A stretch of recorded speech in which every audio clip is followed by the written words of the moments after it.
Olá, turminha, tudo bem? É um prazer estar aqui novamente com vocês. Hoje, através do nosso guia do estudo, disciplina de História, oitavo ano, tema 7, capítulo 1, o primeiro reinado, quarta avaliação. Vamos dar início a esse tema referente, ao primeiro capítulo da quarta avaliação. Neste capítulo, nós iremos ver algumas características marcantes do primeiro reinado, lembrando que a partir de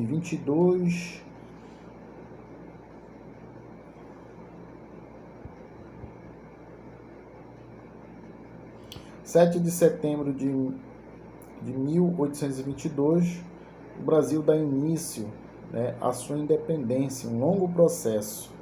Tá? Então, nós temos aqui no primeiro parágrafo: o primeiro reinado compreendeu o período de 7 de setembro de 1822 até o dia 7 de abril de 1831. Nesta fase da monarquia, Dom Pedro I decretou a independência do Brasil, governou o país como imperador e abdicou o trono em favor de seu filho, Pedro de Alcântara, que posteriormente veio a se tornar o imperador Dom Pedro II. Então aqui Dom Pedro I ele dá início à fase de independência do Brasil. Seu governo é conhecido como primeiro reinado. Aqui nesse tema também nós iremos ver sobre Dom Pedro II. Só que Dom Pedro II, o seu período é no segundo reinado. Tá?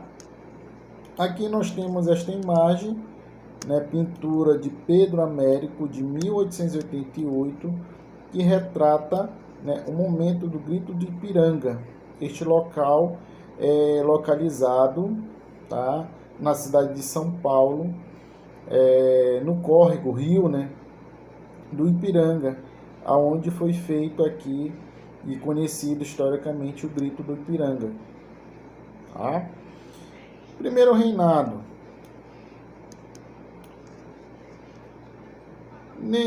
No período do primeiro reinado, os Estados Unidos foram quem primeiro reconheceu, foi o primeiro país a reconhecer a independência do Brasil, isso no ano de 1824. O governo americano sustentava que a América tinha que ser governada com autonomia em comparação com os países europeus.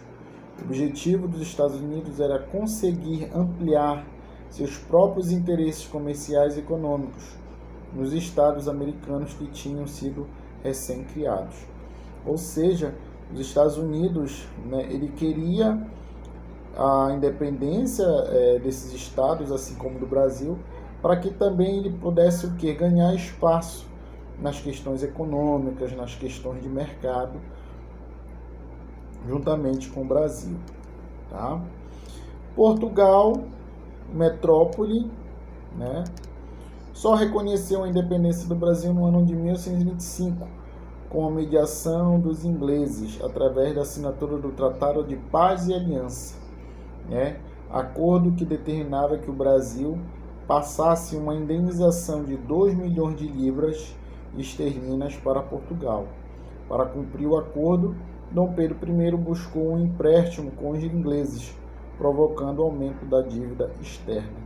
Então aqui nós podemos perceber que para o Brasil alcançar sua independência definitivamente dos portugueses, ele teve que pagar uma certa quantia em dinheiro como forma de indenização. Ou seja, o Brasil ele foi explorado pelos portugueses, eles levaram todas as riquezas que o Brasil detinha naquela época e no final teve ainda que indenizá-los.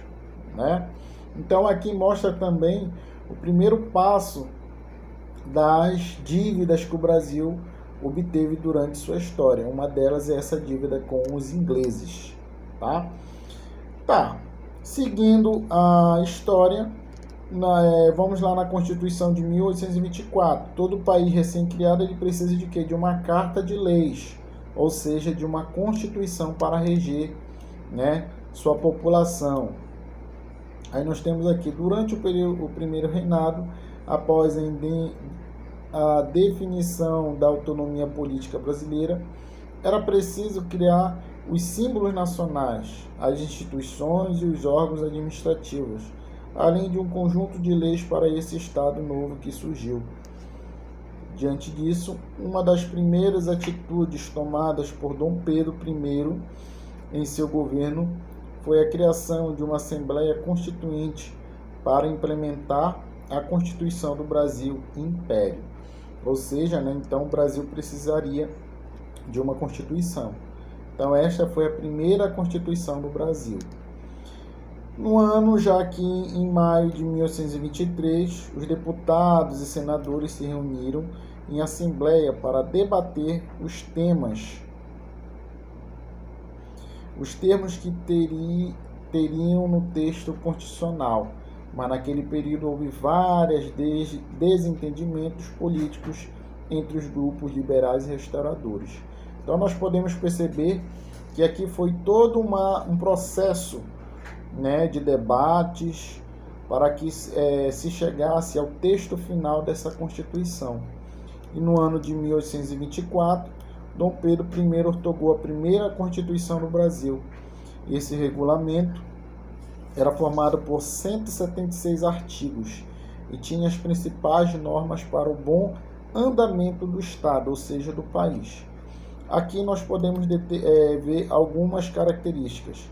A escravidão foi mantida, as mulheres não tinham direito ao voto, o catolicismo foi definido como religião oficial do Império, o Estado foi dividido em 4 poderes: poder moderador, poder executivo, poder legislativo e poder judiciário. Continuando, regras para o sistema eleitoral definido, as eleições como censitária, só tinha direito a voto quem tivesse renda anual de 100 mil réis. Ou seja, nós podemos perceber que poucos tinham acesso à escolha de seus representantes. Ok, turminha? Na próxima aula nossa, nós iremos debater as questões dos indígenas, da escravidão, tá? E assim por diante. Ok, turminha? Agradeço a compreensão de todos e a paciência de todos e até a próxima.